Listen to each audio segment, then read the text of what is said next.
The Viking Age, spanning the turbulent centuries between the late 8th and early 11th centuries, stands as one of the most evocative chapters in human history. To the modern mind, the word Viking conjures images of dragon-headed longships cutting through the mist, of raids on unsuspecting monasteries, and of a people defined by their insatiable thirst for exploration. Yet behind the popular facade of horned helmets and battle axes lies a culture of profound complexity, ruled by belief systems and rituals that can seem alien and often terrifying to the contemporary observer. The Vikings were not merely raiders. They were a people navigating a world governed by capricious gods and harsh elements, necessitating traditions that were as brutal as they were essential to their survival. To understand them fully, we must look past the glory of their conquests and delve into the shadows of their society, uncovering the shocking truths behind their most enigmatic customs. On the battlefields of the Viking world,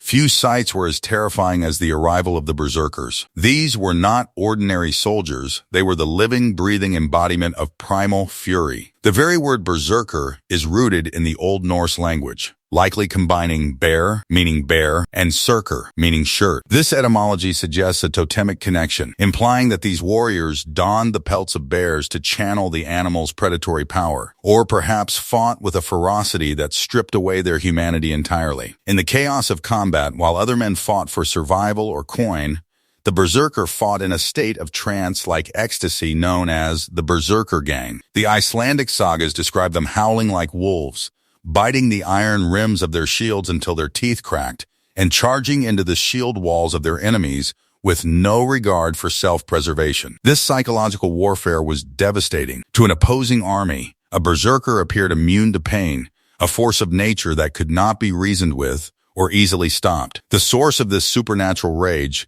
has been a subject of intense debate for centuries. Some historians argue it was a self-induced hypnotic trance, a product of ritualistic conditioning. However, a more biological explanation suggests the use of mind-altering substances. Scholars have speculated that these warriors may have ingested a brew containing Amanita muscaria, a hallucinogenic mushroom, or perhaps henbane, a potent plant from the nightshade family. These substances could induce sensations of immense power and invulnerability, while suppressing the body's pain response, fueling the dissociation required for their battlefield frenzy. Yet, this chemical courage came at a cost. The uncontrollable rage of the berserker made them dangerous even to their own kin, leading to their eventual outlawing in Scandinavia.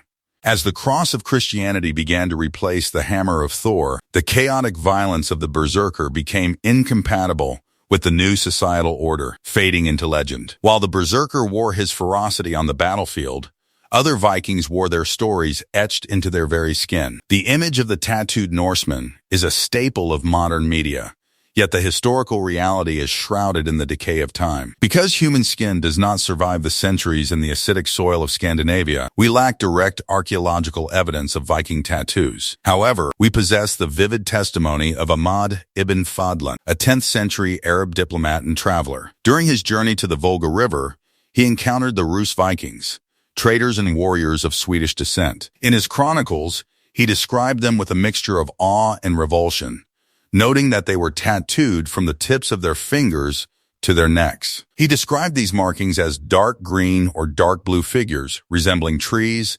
serpents, and other intricate symbols. This process would have been agonizingly slow and prone to infection. Without modern sanitation, the Viking tattoo artists likely used needles fashioned from bone or bronze, driving ink made from wood ash or charcoal deep into the dermis. These were not mere decorations. They were permanent talismans, signaling a warrior's allegiance to the gods, their clan, or their own martial achievements. If tattoos were a testament to endurance, then the whispers of cannibalism in Viking culture speak to a darker desperation or ritualistic intent. It is a controversial subject, one that sits uncomfortably between historical fact and the propaganda of their enemies. The Norse sagas, which blend history with myth, occasionally reference the consumption of human flesh. In these stories, the act is not one of hunger, but of power, a ritual to absorb the strength and life force of a fallen adversary. While it is tempting to dismiss this as legend, the archaeological record offers a grimmer perspective. At certain Viking sites, particularly within the British Isles, researchers have unearthed human bones bearing distinct cut marks, These marks differ from those caused by weapons of war. They show signs of defleshing and marrow extraction, consistent with butchery practices used on animals. The debate rages on among scholars. Were these the remnants of a dark, magical ritual to intimidate foes? Or were they the frantic last resort of a starving army trapped in a hostile land? The debate rages on among scholars. Were these the remnants of a dark, magical ritual to intimidate foes? Or were they the frantic last resort of a starving army trapped in a hostile land?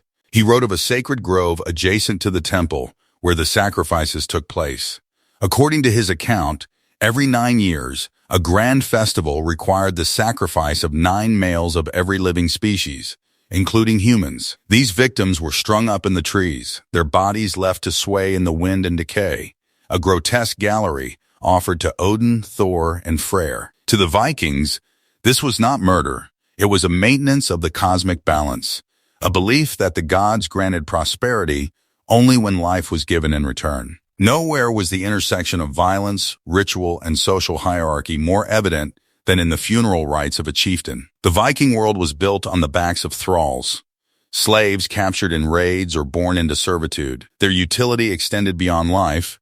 They were often expected to serve their masters in death as well. Ahmad Ibn Fadlan provides us with a rare, detailed, and deeply disturbing eyewitness account of a ship burial on the Volga. He watched as a prominent chieftain was prepared for the afterlife, his body laid out on a longship filled with weapons, fine clothes, and food. But the chieftain required companionship. A slave girl, likely intoxicated with strong drink to numb her senses and suppress her fear, volunteered to join him. Ibn Fadlan describes a ritual that is harrowing to modern sensibilities. The girl was led from tent to tent, where she engaged in ritualistic sexual acts with the chieftain's men, each one telling her he did this out of love for her master. The ceremony culminated with the arrival of an older woman known as the Angel of Death. The slave girl was restrained, given a final cup of intoxicating brew, and then strangled with a rope while the Angel of Death stabbed her between the ribs. Her body was then placed beside her master,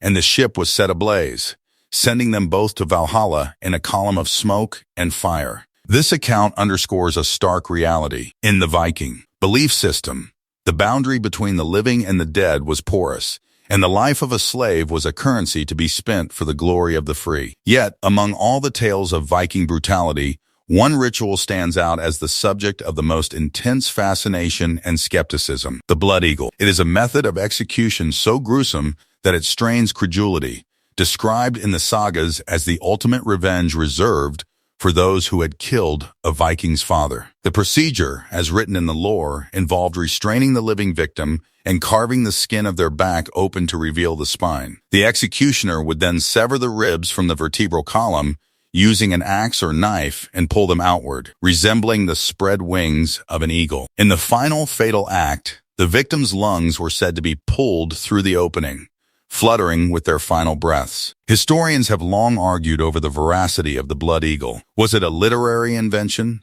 a mistranslation of a poetic metaphor for leaving an enemy face down for the birds of prey? Or was it a genuine practice, an anatomical theater of cruelty designed to send a message of absolute terror? While no physical evidence exists to confirm it, the detailed consistency in the sagas suggests that even if it was rare, the concept alone was a potent weapon in the Viking psychological arsenal. The Vikings were a people of profound contrasts.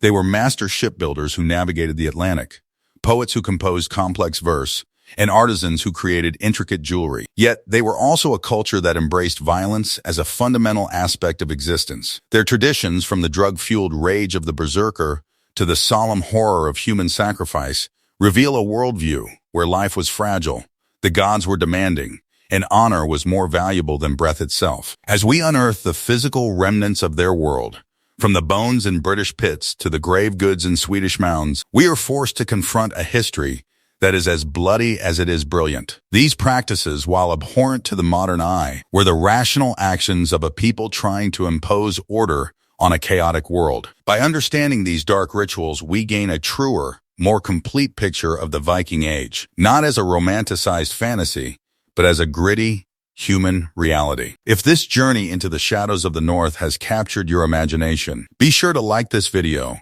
and subscribe to our channel. Ring the notification bell, for the history of the ancient world is vast, and there are many more secrets waiting to be unearthed.